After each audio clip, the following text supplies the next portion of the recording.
प्रधानमंत्री नरेंद्र मोदी ने बच्चों को किया वर्चुअली सम्मानित। राष्ट्रीय बाल पुरस्कार विजेताओं के साथ किया संवाद। कहा, पुरस्कारों के साथ आपको मिली जिम्मेदारी।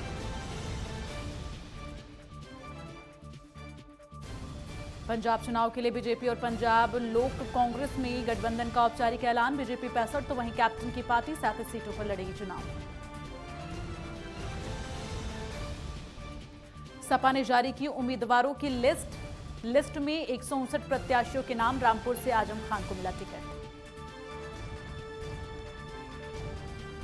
सोनिया गांधी की अध्यक्षता में कांग्रेस सीसी की बैठक जारी। पंजाब उत्तराखंड के उम्मीदवारों के नामों पर हो रहा मंथन। आज ही नामों का हो सकता है ऐलान। चंडीगढ़ में राज्य सूखा राहत और बाढ़ नियंत्रण बोर्ड की हुई बैठक। मुख्यमंत्री मनोहर लाल की अध्यक्षता में हुई बैठक। डिप्टी सीएम दुष्यंत चौटाला, कृषि मंत्री जेपी दलाल रहे मौजूद।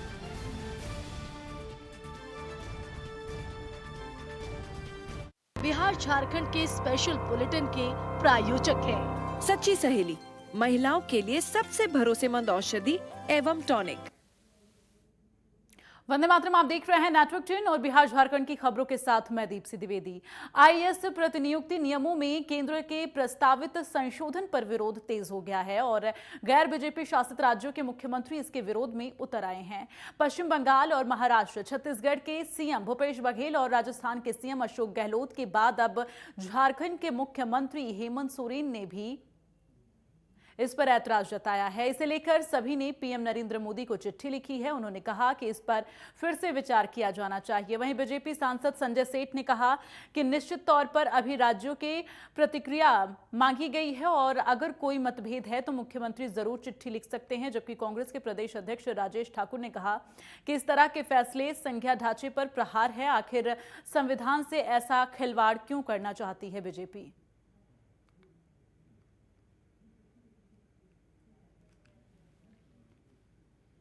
भाई देखिए, इम्प्लीमेंटिंग एजेंसी राज्य सरकार होती है और उसका जो अफसर होता है वो तो आईएएस अफसर होते हैं ना, जो जमीन पे उतारते हैं। रूल ऑफ लॉ क्या कहता है? कानून का शासन ना। इस कानून के शासन में भारतीय संविधान भी जो संविधान में जो लिखी प्रारूप है वो कौन उतारेगा? वो तो जो अफसर हैं वो बैठे, वो उतारेंगे। जो उपायुक्त, जिले के उपायुक्त हैं, जो आयुक्त हैं, जो सेक्रेटरीज बनते हैं, सारी व्यवस्थाएं बनी है। उसी व्यवस्थाओं के अनुरूप तो देश चल रहा है। उसी व्यवस्था, कोई ये देश से अलग प्रांत तो नहीं रहे, इसी देश का ये प्रांत है। कहीं कुछ मतभेद होगा तो ये मेरे ख्याल से सुलझ जाएगा। तो मुख्यमंत्री जी और कुछ प्रस्ताव रखेंगे। देखिए, हमें तो जहां तक समझ में आती है बात कि प्रधानमंत्री जी पूरे संघीय ढांचे को नष्ट करना चाहते हैं और केंद्र की सरकार, तभी इस तरह के प्रस्ताव आते हैं। आप केंद्र सरकार की नौकरी करते हैं, केंद्र सरकार जब अधिकारियों को चाहती है, बुलाना चाहती है, उस टाइम यहां से नो ऑब्जेक्शन देने के बाद दिया जाता है और फिर वो एक समय के बाद यहां आ जाते हैं। उसका प्रोसीजर बना हुआ है, फिर उसमें छेड़छाड़ क्यों? क्योंकि जो राज्यों का जो अधिकार है उनको वो छीनना चाहते हैं। राज्य में जो अधिकारी काम करते हैं उन पर वो राजनीतिक एजेंडा थोपना चाहते हैं। मुख्यमंत्री हेमंत सोरेन ने आज सभागार में आयोजित foundation stone laying of rice mills और डिफरेंट डिस्ट्रिक्ट्स कार्यक्रम में शामिल हुए और कार्यक्रम के दौरान मुख्यमंत्री ने कहा कि राज्य सरकार के किसानों की भावनाओं के अनुरूप काम करते हुए उन्हें समृद्ध बनाने का निरंतर कोशिश जारी है। और इसी कड़ी में आज 10 जिलों में 14 राइस मिल्स की आधारशिला राज्य सरकार के द्वारा रखी जा रही है।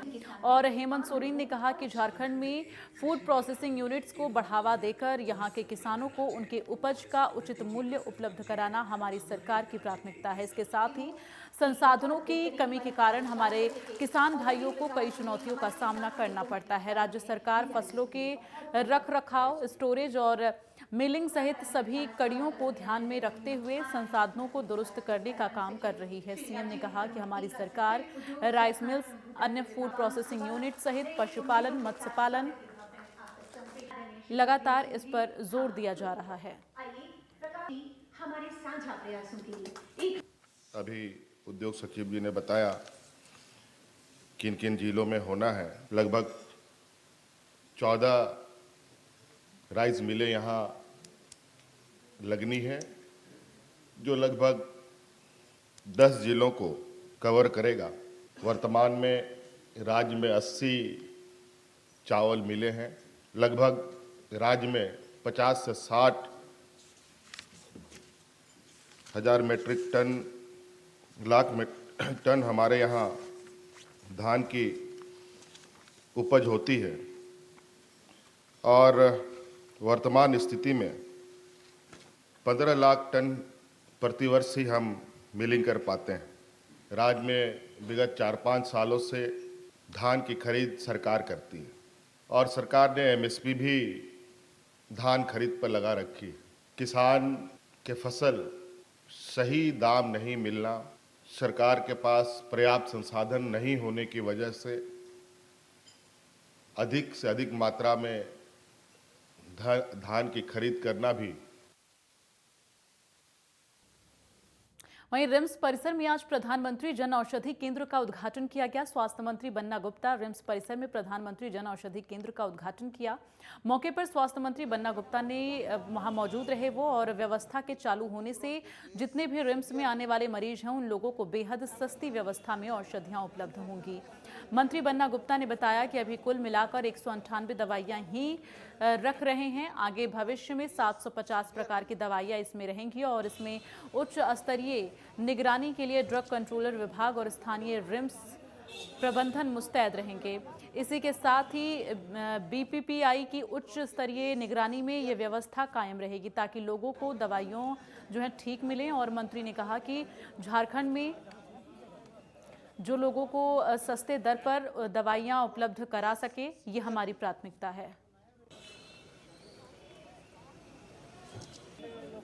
मानवीय हित, राष्ट्रीय हित, राज्य हित में हम सारे लोग एक होकर काम करते हैं और मैं बहुत शुभकामना देने आया हूं और मैं बहुत आभार व्यक्त करता हूं हमारे सांसद संजय सेठ जी का, हमारे माननीय विधायक समरीलाल जी का, कि वो जब कभी भी हम लोग कोई भी शासकीय इकाई की बैठक या इस संस्था के संस्थागत विकास के लिए आगे आते हैं तो सारे लोग हम लोग एक साथ मिलकर काम करते हैं। प्रधानमंत्री जन औषधि कि आप लोगों को सस्ती दवाई, बाजार से लगभग 70% सस्ती दवाई, और ये प्रधानमंत्री का लगातार फोकस रहा पिछले इन 4-5 सालों में, इसीलिए प्रधानमंत्री जन औषधि। किंतु आप देखो जो रिम्स में पिछले 2 साल से मैं और हमारे राज्यसभा सांसद महेश पोद्दार हम लोग आए, कितनी मरतबा यहाँ हमने कहा कि भाई ये स्थिति ठीक नहीं है, जाले लगे हुए हैं, यहाँ तो स्थिति बद से बदतर है। लेकिन आज कम से कम आज शुरुआत हुई। रिम्स जन औषधि केंद्र के उद्घाटन के दौरान एक अजीबोगरीब घटना हुई। दरअसल जब न्याय की गुहार लगाते हुए महिला ने स्वास्थ्य मंत्री बन्ना गुप्ता के पैर पकड़ लिए। महिला गिरिडीह जिले की हीरोडीह थाना की रहने वाली है और महिला उर्मिला देवी स्वास्थ्य मंत्री से न्याय की गुहार लगाते हुए गिड़गिड़ाने लगी। महिला ने कहा कि उनके पति की हत्या 5 जून को कर दी गई थी। हत्या करने वाले व्यक्ति महिला के घर के बगल में ही रहता था और आरोपी का नाम पंकज है। घटना के संदर्भ में हीरोडीह थाने में मामला दर्ज करवाया है, लेकिन 6 महीने बीत जाने के बाद भी अभी तक आरोपी की गिरफ्तारी नहीं हुई, जिसके बाद स्वास्थ्य मंत्री बन्ना गुप्ता ने मौके पर ही वहां गिरिडीह एसपी को फोन किया और 1 घंटे में मामले की पूरी जानकारी देने को कहा।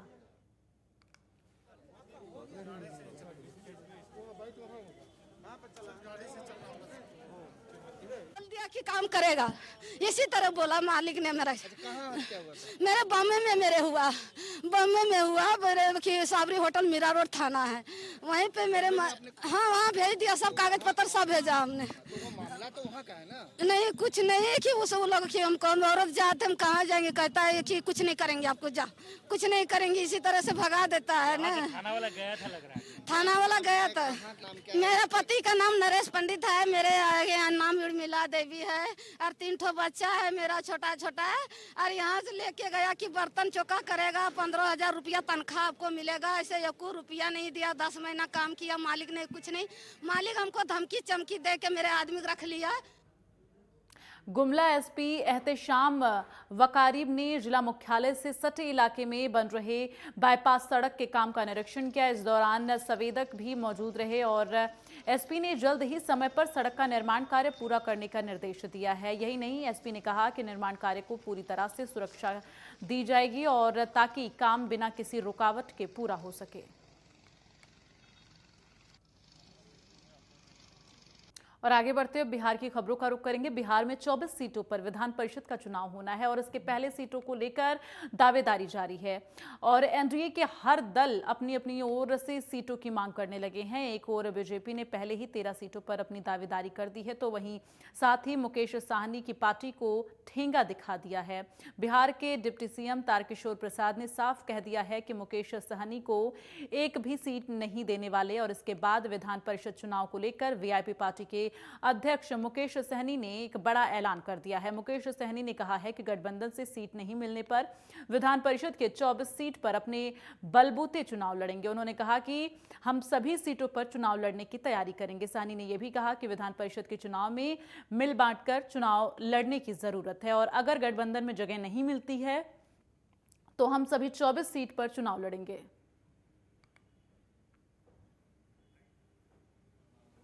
हमें जानकारी नहीं है। निश्चित तौर पर अगर कोई कहीं पे हुआ होगा, फायरिंग हुआ रहेगा, तो कानून अपने तरीके से मजबूती से काम करेंगे और मैं भी इस चीज पे जानकारी प्राप्त लेकर मैं भी इस पे पहल करूंगा, बात करूंगा। निश्चित तौर पे कार्रवाई होना चाहिए। दिन दहाड़े गोली चलाए या कोई भी क्राइम करे ये तो गुनाह है और बिहार के धरती पर ऐसा तो माननीय मुख्यमंत्री जी के रहते हुए नहीं होना चाहिए और ऐसे कोई लोग करते तो गुनाह का पात्र है, उनके ऊपर कार्रवाई होगा।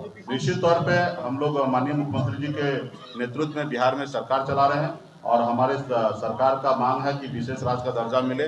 उसके लिए मैं माननीय मुख्यमंत्री जी के धन्यवाद भी कहूंगा कि बिहार के बारे में सोच रहे हैं। जननायक कर्पूरी ठाकुर की 98वीं जयंती बीजेपी के प्रदेश कार्यालय में मनाई गई। आपको बता दें कि इस मौके पर बिहार के पूर्व उप मुख्यमंत्री सुशील कुमार मोदी और बिहार के उप मुख्यमंत्री रेणु देवी सहित प्रदेश के तमाम मंत्री के साथ बीजेपी के कार्यकर्ता वर्चुअल माध्यम से जुड़े। पूर्व उप मुख्यमंत्री सुशील कुमार मोदी ने कहा कि बिहार के पूर्व मुख्यमंत्री स्वर्गीय जननायक कर्पूरी ठाकुर ने 3% तक आरक्षण दिया। आज प्रधानमंत्री ने उसी तर्ज पर काम करके स्वर्ण को 10% तक यहां सवर्ण को जो है आरक्षण दिया है।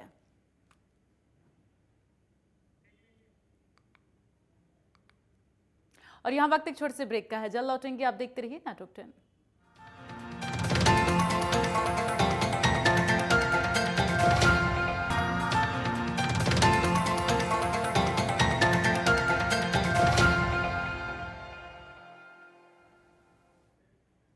और ब्रेक के बाद एक बार फिर खबरों का रुख करते हुए बात करेंगे पश्चिमी चंपारण जिला क्षेत्र अंतर्गत नौतन क्षेत्र के विधायक नारायण साह के बेटे बबलू साह की ओर से हवाई फायरिंग करने का मामला सामने आया। जानकारी के मुताबिक बगीचे में क्रिकेट खेलने को लेकर विवाद हुआ, जिससे विवाद इतना ज्यादा बढ़ गया कि मंत्री के बेटे ने डराने के लिए हवाई फायरिंग की और इस पर ग्रामीण भड़क गए और मौके पर पहुंचकर मंत्री के बेटे और उसके सुरक्षाकर्मियों को घेर कर जमकर पिटाई कर दी और हाथापाई और मारपीट में आधा दर्जन लोग के घायल होने की खबर है। मामले को लेकर स्थानीय थाना पुलिस ने मौके पर पहुंचकर मामले की पूरी जानकारी ली और जल्द कार्रवाई करने की बात कही।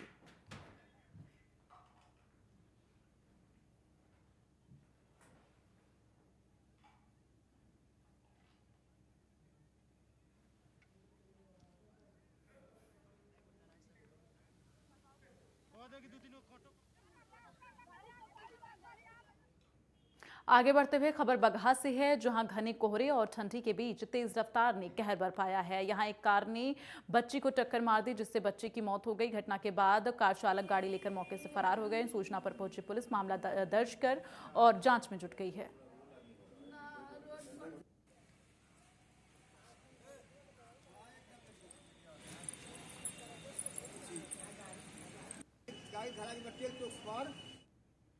वहीं बिहार के बगहा में मदनपुर वन क्षेत्र का सदाबहार जंगल में आग लग गई और जिसके बाद फायर ब्रिगेड की टीम मौके पर पहुंची। बताया जा रहा है कि आग कई एकड़ में फैल गई और जिससे जंगल को काफी नुकसान हुआ है। फिलहाल आपको बता दें कि मदनपुर वन क्षेत्र बिहार का इकलौते वाल्मीकि टाइगर रिजर्व है और आग की इस घटना से वन्य जीवों पर खतरा मंडराने लगा है। फिलहाल आग लगने के कारणों का पता नहीं चल सका।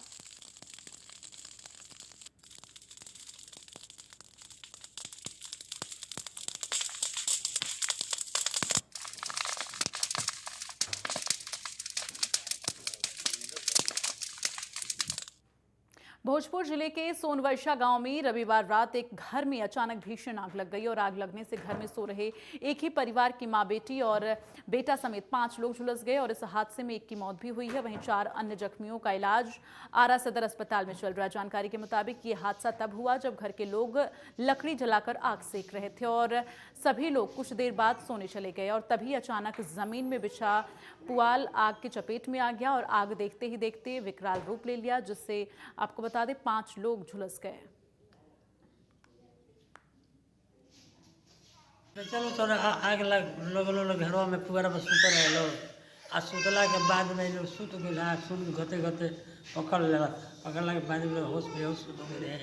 एक बाद पूरा धल आगमा हाला बैला चिरा तो हम अपना घर में सुत रहे दलानी में दौड़ गई है तो सर ऐसी कि बाप रे बाप का हो गई सब छपटाए लगल है। तब जाके आग बुतौनी है धावा धाई बुता के बाहर फिर जाए। अगर बाद में सब मजे से गाड़ी लेके सदर पहुँचने जाए। यहाँ सदर आए में इतना कष्ट हमने के सहे पड़ल, यहाँ पर कोनो सुविधा कुछ ना मिला। बीते दिनों राजधानी पटना के बाकरगंज में SS ज्वेलर्स में 14 करोड़ की लूट के बाद लुटेरे की गिरफ्तारी और आपको बता दें जेवर की बरामदगी अभी तक नहीं हुई है और इसके कारण सराफा व्यवसायियों में आक्रोश देखने को मिल रहा है। और इसी कड़ी में स्वर्ण व्यवसायियों से मिलने जाप के राष्ट्रीय अध्यक्ष पप्पू यादव पहुंचे और इस दौरान उन्होंने पुलिस से मांग की है कि जल्द से जल्द सभी लुटेरों को गिरफ्तार किया जाए। साथ ही उन्होंने ये भी कहा कि व्यवसायियों को सुरक्षित व्यवस्था दिया जाए और सुरक्षा के लिए लाइसेंस हथियार भी सरकार के द्वारा व्यापारियों को दिए जाए। देखिए 2-3 बात समझिए, 15 साल लालू यादव रहे तो देखिए 2-3 बात समझिए, 15 साल लालू यादव रहे तो छपरा गोपालगंज को आज़ाद नहीं करा पाए और सबसे ज़्यादा अपराध माफिया वहीं था। और नालंदा और नवादा आज तक गढ़ है हत्या का और अपराध का। तो भैया एक मुख्यमंत्री और एक MP यदि अपने क्षेत्र को भी आज़ाद नहीं करा सके एक जिले का तो पूरा। आप हमको एक बात बहुत क्लियर समझिए, एक जिले की आज़ादी हुई, नवादा नालंदा में गैंग रेप है ना, नालंदा में गैंग वार है ना, परसों शराब माफिया दीपक को गोली मार दिया ना नगर नौसा में, उसके पहले सोना व्यवसायी को मारा, उसके पहले गिट्टी माफिया ने मारा 3 दलित को। जब आप नालंदा की भी आज़ादी की कल्पना नहीं करिएगा तो आप कहाँ की आज़ादी की कल्पना करिएगा, जरा आप हमको बता दीजिए। वहीं जहरीली शराब से मौत के बाद बिहार में लगातार सियासत तेज हो रही है। आपको बता दें कि जन अधिकार पार्टी के राष्ट्रीय अध्यक्ष पप्पू यादव लगातार बिहार के सड़क पर उतरकर प्रदर्शन कर रहे हैं। आज एक बार फिर से गर्दनी बाग धरना स्थल पर पप्पू यादव पहुंचे और नीतीश कुमार के खिलाफ प्रदर्शन किया। नीतीश सरकार पर निशाना साधते हुए उन्होंने कहा कि लगातार बिहार में जहरीली शराब से लोगों की मौतें हो रही हैं, लेकिन सरकार का कोई ध्यान नहीं है। उन्होंने कहा कि बिहार में रोज हत्या लूट हो रही है, लेकिन कानून व्यवस्था सही नहीं हो रही है।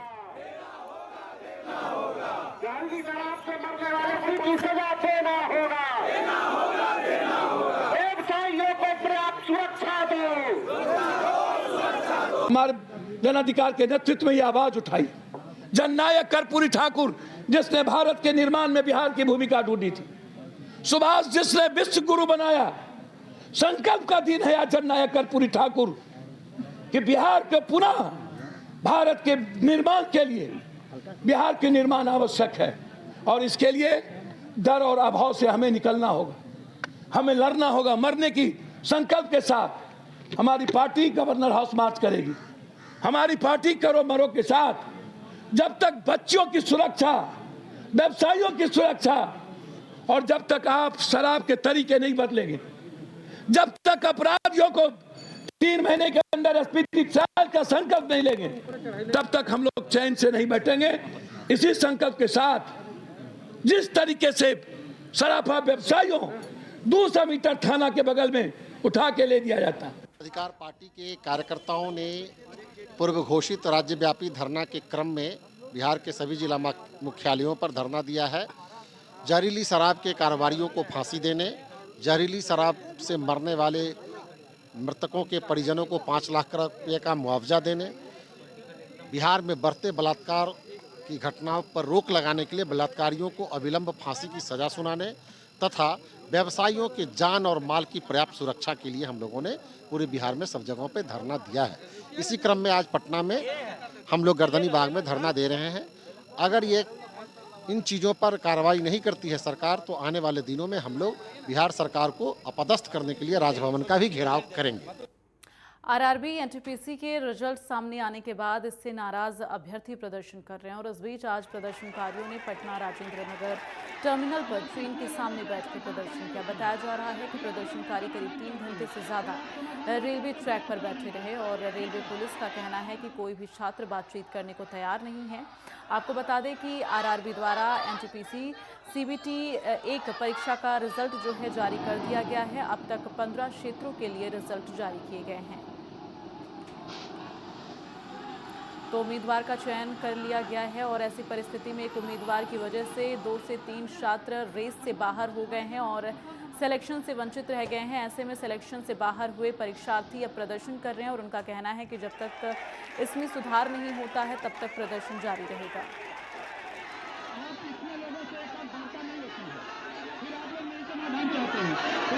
किताब पढ़ने का ठेका हम लोग लिए हैं, देश को बचाने का ठेका हम लोग लिए हैं और हाँ, ये जो है ना संविधान, इसको भी समझने का, इसको मतलब लेके चलने का ठेका हम लोग लिए हैं।